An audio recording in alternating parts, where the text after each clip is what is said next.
প্রশাসককে finally আমাকে বলে আসতে হয়েছে, স্যার বুঝতে পারছি মেয়র হয়ে আপনার চেয়ারে বসতে হবে। যান্ত্রিকায়ন কেন করছে না?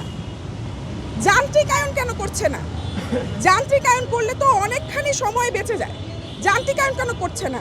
সরকারের কি কোনো লিজিং ফার্ম খোলার কোনো অ্যাবিলিটি নাই? সরকার কি পারে না মেশিনগুলো লিজ দিতে কৃষকদের? আমার কাছে আসলে কোনো রাজনৈতিক দল এই পর্যন্ত আসেইনি, তার কারণ আমি তো নিজেই অরাজনৈতিক। আমার কাছে বলাই আছে 3 কোটি ঢাকার মানুষ যে ইচ্ছে আসতে পারে।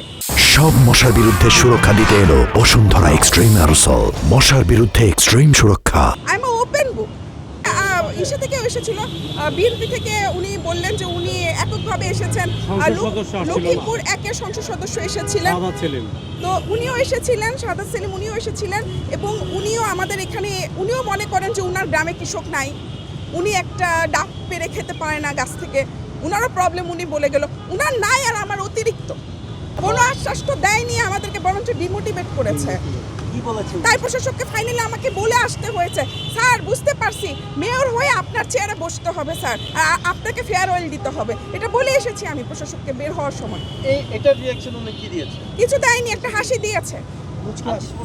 না, উনি একটা হাসি দিয়েছে। বাচনভঙ্গি এবং বডি ল্যাঙ্গুয়েজ, উনার বডি ল্যাঙ্গুয়েজ কি ছিল এটা সোশ্যাল মিডিয়াতে আপনারা দেখতে পেয়েছেন। আমার মনে হয় আমাকে আলাদাভাবে বলার কিছু নেই। আপনার মুখ থেকে শুনতে হচ্ছে যেহেতু আমরা অন না, ক্যামেরা। এটা তো আসলে আপনারা দেখতে পেয়েছেন তো, এটা তো মানে অদেখা বা গোপন করে রাখা বা হচ্ছে ক্লোজ ডোর কোনো মিটিং ছিল না। হ্যাঁ, ওটা তো কিন্তু ক্লোজ ডোর কোনো মিটিং ছিল না। সো সবাই কিন্তু দেখতে পেয়েছে যে উনি কি বলেছে, আমি কি বলেছি। কিন্তু যে কথাটা এখন আমি লাস্টের বললাম, এটা হয়তো আপনারা কেউ দেখেননি, যে উনাকে বলে আসছি যে স্যার বুঝতে পারছি সমস্যার সমাধান হবে না, আমারই আসতে হবে মেয়র হয়ে আপনার এখানে, আর আপনার এই চেয়ারে বসতে হবে, আর আপনাকে একটা ফেয়ারওয়েল দিতে হবে।